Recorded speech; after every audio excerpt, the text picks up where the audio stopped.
Parliament ఎన్నికల ప్రచారాలు తెలంగాణలో రసవత్తరంగా కొనసాగుతున్నాయి. నేతల మాటల తూటాలతో రాజకీయాలు హీటెక్కుతున్నాయి.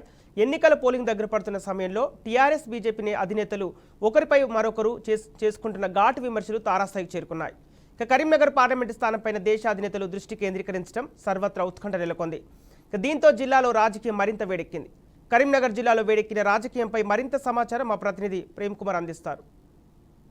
పార్లమెంట్ ఎన్నికల ప్రచారానికి రేపటితో ఒక్కరోజు గడువు ఉండడంతో వాళ్ళ ఆయా పార్టీల అభ్యర్థులు మాత్రం తమ ప్రచారాలను ఓరెత్తిస్తున్నారు. కరీంనగర్ పార్లమెంట్ పరిధిలో మాత్రం ఇప్పటివరకు దాదాపు తమ పార్టీ విజయాల కోసం దాదాపు రాష్ట్ర అధిష్టాన పార్టీల అధినేతలు కూడా ఇవాళ కరీంనగర్ జిల్లాలో పర్యటించి వాళ్ళ మహాసభలు నిర్వహించి రోడ్ షోలు కూడా నిర్వహించి ఆ అభ్యర్థుల గెలుపు కోసం తమ వంతు ప్రయత్నాలు చేశారు. అయితే అలాగే ఇవాళ రాష్ట్ర అధికార పార్టీ సీఎం రేవంత్ రెడ్డి కూడా దాదాపు కరీంనగర్ జిల్లాలో కరీంనగర్ పార్లమెంటరీ అభ్యర్థి వెల్చాల రాజేందర్ గెలుపు కోసం చాలా ప్రయత్నాలు చేశారు. దాదాపు 5 సార్లు 4 సార్లు ఇక్కడ తను వాళ్ళ ఎన్నికల జనజాతర పేరుతో మహాసభలు నిర్వహించి ఇవాళ రాజేందర్ గెలుపు కోసం ప్రయత్నాలు చేశారు. అయితే అట్లాగే ఇవాళ బీజేపీ అభ్యర్థి బండి సంజయ్ అభ్యర్థి విజయం కోసం మద్దతుగా ఇవాళ దేశ ప్రధాని కూడా ఇవాళ కరీంనగర్కి ఇచ్చేసి 2 సార్లు కరీంనగర్ ఇచ్చేసి వల్ల ఆయన ఎన్నికల ప్రచారం నిర్వహించి వాళ్ళ బీజేపీ అధికారం రావడం ఖాయమంటూ కూడా ఆయన బాటంగా ప్రచారం నిర్వహిస్తున్నారు. జనగర్జన పేరుతోటి వల్ల వేములవాడలో నిర్వహించిన ప్రధాని మోడీ సభ అయితే విజయవంతమైంది. అయితే ఈ బీజేపీ అభ్యర్థి బండి సంజయ్ విజయం ఖాయమంటూ కూడా ఆయన గెలిపిస్తే ఇవాళ కరీంనగర్ నియోజకవర్గం అంతులేని అభివృద్ధి జరుగుతుందని చెప్పేసి కూడా మోడీ స్వయంగా ప్రజలకు విన్నవించడం జరిగింది. అయితే మొత్తం మీద ఆయా పార్టీల అభ్యర్థులు మాత్రం విజయం తమదంటూ ఇవాళ హోరాహోరీగా ఒకరికి ధీటుగా ప్రచారాలు నిర్వహిస్తూ ఇవాళ ముందుకు సాగుతున్నారు. ఇక ప్రచారానికి ఒకటే రోజు రేపు ముగుస్తుండడంతో ఇవాళ దాదాపు నిన్న రాత్రి కూడా ఇవాళ టీఆర్ఎస్ అధినేత కేసీఆర్ కూడా మాజీ సీఎం కేసీఆర్ కూడా ఇవాళ కరీంనగర్లో రోడ్ షో నిర్వహించి ప్రజలను ఆకట్టుకునే ప్రసంగాలు చేశారు.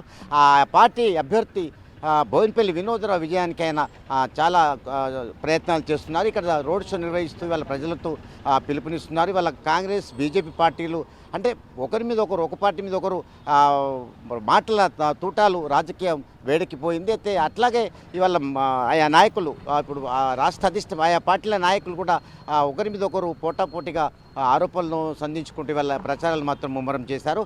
అయితే ఇప్పుడు ఒక్కరోజు ముందు ఉంటుంది ఇవాళ రాత్రి అధినేత కేసీఆర్ మాత్రం బండి సంజయ్ బీజేపీ పైన కూడా తన నిప్పులు చెరిగారు. తను ఎంపీగా ఉండి కూడా అసలు ఈ కరీంనగర్ నియోజకవర్గం ఏమాత్రం కృషి చేయలేకపోయారని చెప్పేసి ఆరోపణలు సంధించారు. అట్లాగే ఈ బండి సంజయ్ కూడా 5 ఏళ్ల కాలంలో ఎంపీగా అసలు ₹1 తీసుకొచ్చి అభివృద్ధికి ఖర్చు చేసిన పాపన పోలేదని చెప్పేసి కూడా రాత్రి రోడ్ షోలో విపరీతమైనటువంటి ఆరోపణలు చేశారు సంజయ్ మీద.